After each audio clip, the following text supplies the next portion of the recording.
ஒரு ஊரிலே வயதான கணவன் மனைவி பாதையோரத்தில் வியாபாரம் செய்து கொண்டிருந்தார்.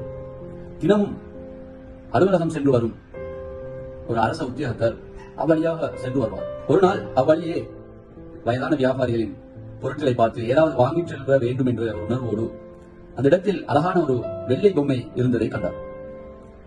அப்போது அந்த வெள்ளை பொம்மை எவ்வளவு என்று கேட்டபோது அந்த வயதானவர் 80 ரூபாய் என்று சொன்னார்.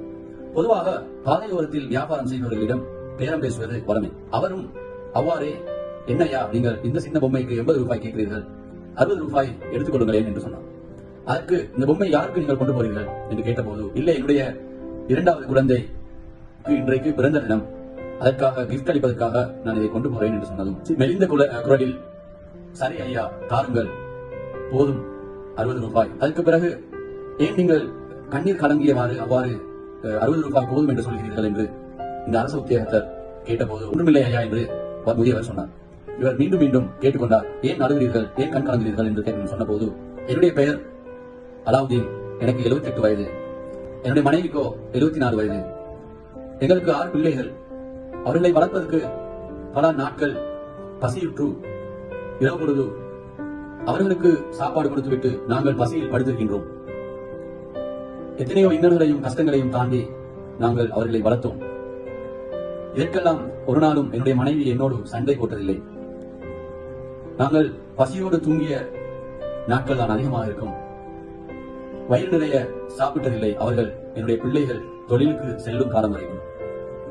தற்போது அவர்கள் தொழில் புரிகின்றார்கள். தற்போது அவர்கள் திருமணம் முடித்து விட்டார்கள். அவர்களும் திருமணம் முடித்து தனிக்குடித்தனம் சென்று விட்டார்கள். நாங்களோ தடுமாறும் வயதில் தனிமையில் இருப்பது ரொம்ப கஷ்டமாக இருப்பதை இட்டு மூத்த மகனிடம் ஆலோசனை கேட்டோம். நாங்கள் உங்களுடைய வீட்டிலேயே இருந்து கொள்கிறோம்.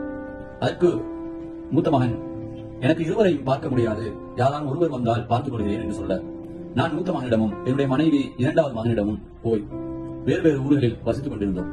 அவ்வாறே 3 மாதங்கள் கடந்தன.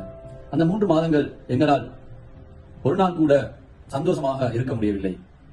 மிகவும் கவலையாகவும் ஒவ்வொரு நாளும் அழுதவாறே தூங்க வேண்டிய நிலை ஏற்பட்டது. ஏனென்றால் 47 வருடங்களாக ஒரு நாள் கூட பிரிந்து வாழ்ந்ததில்லை.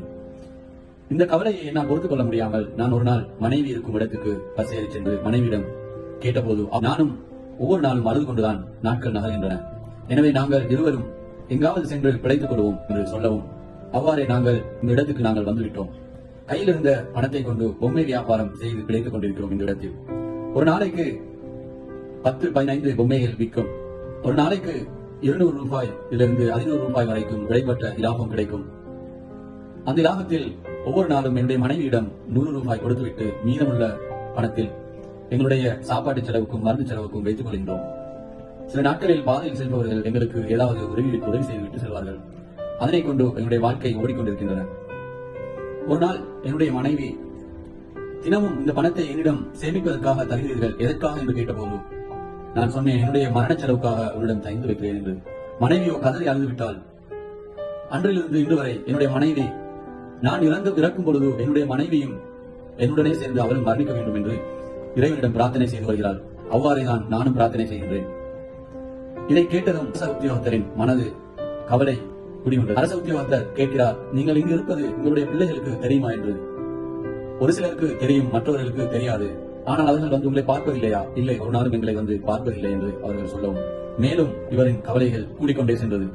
இவ்வாறு பாதையில் வியாபாரம் செய்யும் எத்தனையோ வயோதிகர்களிடமும், வீடு வீடா சென்று வியாபாரம் நடத்தும் எத்தனையோ முதியவர்களிடம் அவர்களுக்குள்ளால் இருக்கும் சோகக்கதைகள் ஏராளம்.